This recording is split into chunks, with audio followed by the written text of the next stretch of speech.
President Tinubu calls for unity to address Africa's security challenges.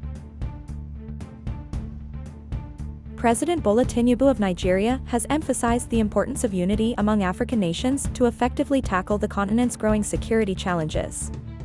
Speaking at a regional summit, Tinubu called for collaborative efforts to address the threats posed by terrorism, insurgency, and organized crime, stressing that only a united front could bring lasting peace and stability to Africa.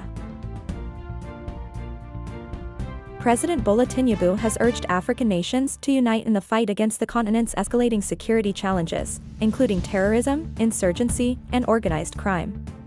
Tinubu stressed that Africa's security issues cannot be tackled in isolation, and cooperation among African countries is essential for long-term peace and stability. The Nigerian president's remarks come amid rising concerns over the growing influence of extremist groups like Boko Haram. Security is not a challenge for one country alone, but for the entire continent, Tinubu remarked. We must stand together as Africans to confront the threats that undermine our peace, development, and prosperity.